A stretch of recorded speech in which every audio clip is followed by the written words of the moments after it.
to now, the conventional Beltway wisdom has been that Democrats are doomed. But in the last week, the odds of Democrats losing control of the United States Senate may have gotten a little less gloomy. New polling from NBC News and Marist finds a double-digit lead for Arkansas Democratic incumbent Mark Pryor in a race many thought was a near sure thing for a GOP pickup. Arkansas, of course, is one of the must-hold seats Democrats need to keep in order to maintain control of the Senate. Republicans need 6 seats net in order to take over, but that means they also have to hold on to all of their current seats. And polls show that one of the big ones, Republican Senate Minority Leader Mitch McConnell, is in a tight race against his Democratic opponent, with his job approval rating still underwater. And while the NBC Marist poll shows the Democrat in Georgia slightly behind whichever GOP candidate is chosen to face her, polling by the Atlanta Journal-Constitution finds Michelle Nunn beating whoever ultimately is chosen to face her later this month. So be it the frontrunner or an establishment favorite. Now, this isn't to say that Democrats will retain the Senate. I mean, it is May. But the point is there's no finality to the polling prognostications of Democrats' doom. It's still going to be race by race. And joining me now, Christina Bellantoni, editor-in-chief of Roll Call, and McKay Coppin, senior political writer for BuzzFeed. And I will start here at the table with you, McKay, just on this question. So Democrats overall were sort of seen as just doomed. Like, it's just over. We shouldn't even have an election. But then you started to see other polling, individual polls in some of these southern races, as well as some really interesting stuff that's being done in the New Republic and others, where they're actually taking a look individually at the states and saying, well, you know what, Democrats may not be in catastrophically bad shape. Yeah, I mean, I think this is the problem with creating these narratives so early on. I think it started when Nate Silver came out with his prediction, right? And obviously polls change, races go up and down. I think what's most interesting is that this is happening in the South, which Republicans forever have considered their one remaining stronghold, right? Even when Democrats would daydream about a future Republican Party that would shrink to just a regional strength, it was always in the South. It was always in the Southeast. And now we're seeing a lot of evidence that maybe they're going to have to fight for their power there, too. And Christina, so what do you think is behind that? You know, why would a Mark Pryor, he's leading pretty substantially against Tom Cotton, if we look at the polling, at least our NBC Marist polling, showing him in pretty good shape in a state like Arkansas that, you know, people saw as sort of a giveaway. Democrats couldn't win it. You see Mark Begich not done yet in Atlanta. You see Allison Lundergan Grimes doing better than expected in a state like Kentucky. What do you think is behind Democrats' sort of revival, I guess you could say, in these southern states? There are a couple of dynamics at work. You know, I'll separate a few. You mentioned Mark Begich in Alaska. Roll Call actually is going to have a story later this afternoon looking at something that could actually boost his hopes in November. That's a pretty good story up by Kyle Trigstad that's going to look at that issue. But we also have the dynamic where when you have two candidates, it's much easier for voters to make a choice and people start to make up their minds. So we're waiting for primary results in a lot of cases.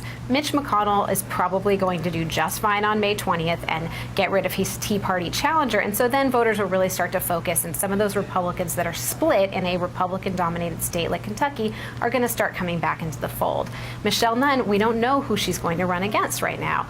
National Republicans have their favorite, Tea Party Republicans have their favorites, and it's a very split Republican primary heading there. So once you start to see that condense, then you start to see poll numbers shift. But what's really interesting when it comes to people like Pryor is power, right? You know, he's got a lot of seniority. He's got issues that he's able to advance back home. He brought the president to his home state last week to talk about tornadoes and the relief funding for that. And this is an area where he's really able to push and say, I am paying attention to what's going on back home. This is the most important thing to me. I'm not necessarily a creature of Washington, but I can benefit from having all of the power that comes with being in the majority in the Senate. Right. So those are all playing. And I mean, isn't that partly the thing, McKay, is incumbency, right? The same thing that could ultimately save Mitch McConnell could also ultimately save Mark Pryor. That if you're in office, the odds of taking you out of office are actually relief funding for that. And this is an area where he's really able to push and say, I am paying attention to what's going on back home. Pryor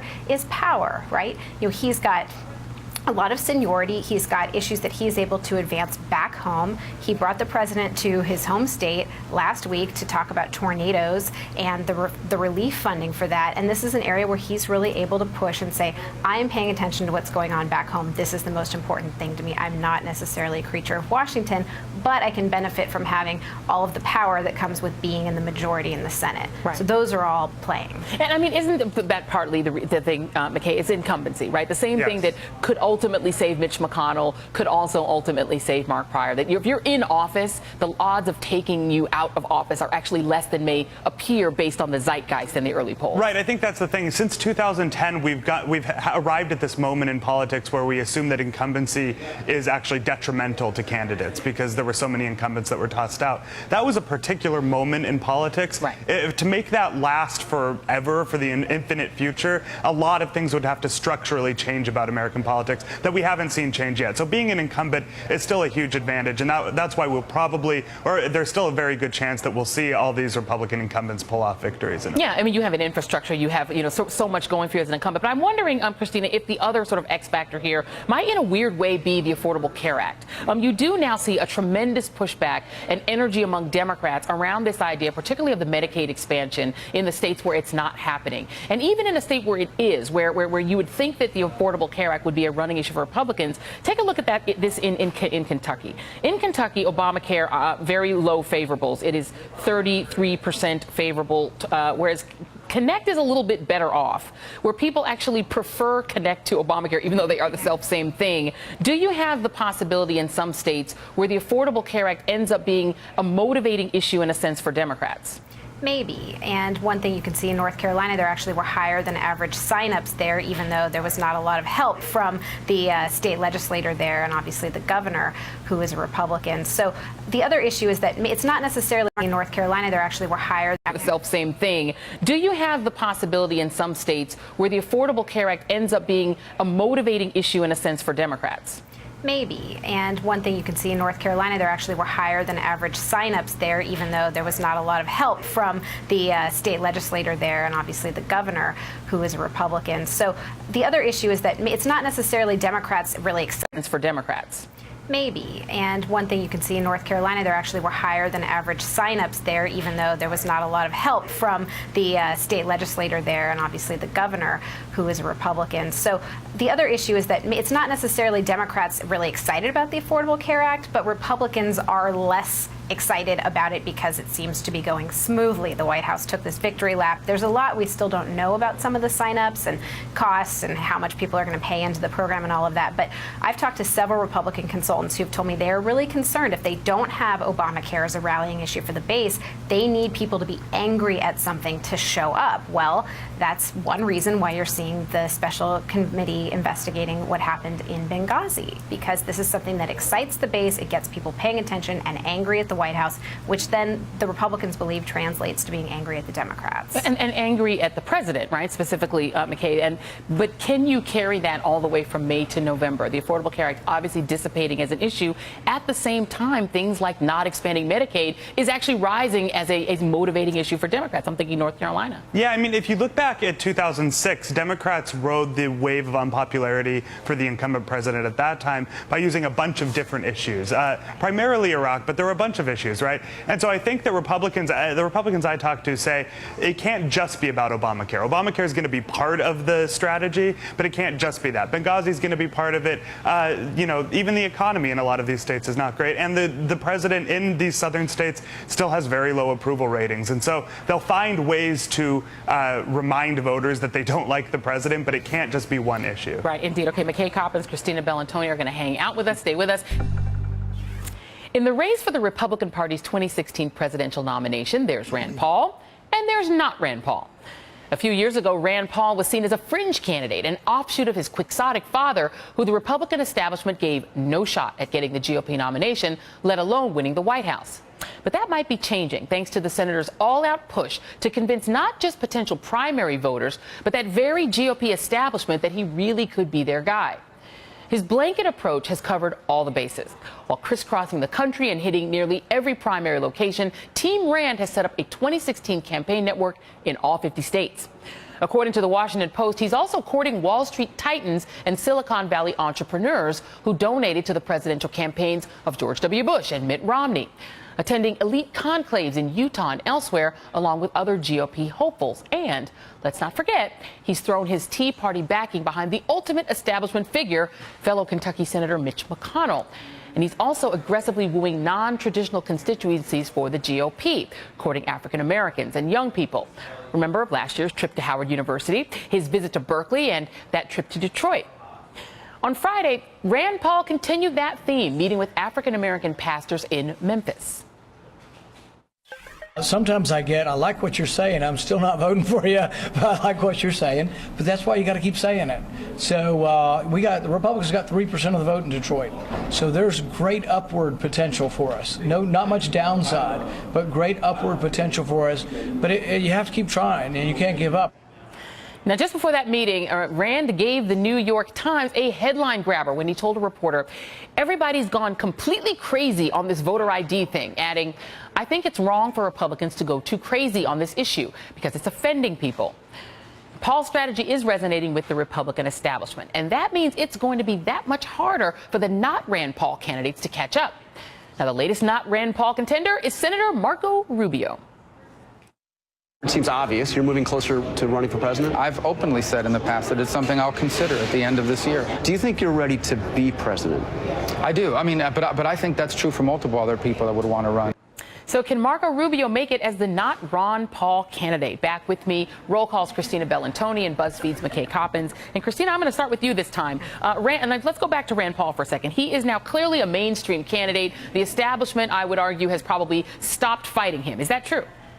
Well, it's pretty early on. There are a lot of moves behind the scenes as the Republican infrastructure is looking at when their early contests are going to be held, looking at which states are going to matter, looking at how many debates are happening. And Rand Paul has been very organized. So was Ron Paul's team. But one thing that you're seeing Rand Paul do is go out and court these voters, not just the broad constituencies, but also young people with a message that it's clear he really believes in. It's a libertarian-leaning message. I mean, his op-ed in the New York Times about drones was very interesting, and that's going after some very particular voters. So people should not underestimate him. He's definitely running, but at the same time, it's far, far too early to declare who's against whom and who's even going to run. I mean, McKay, is that true? I mean, the establishment, I think there was a palpable sense that they did not want to see Rand Paul succeed, which does seem to have dissipated.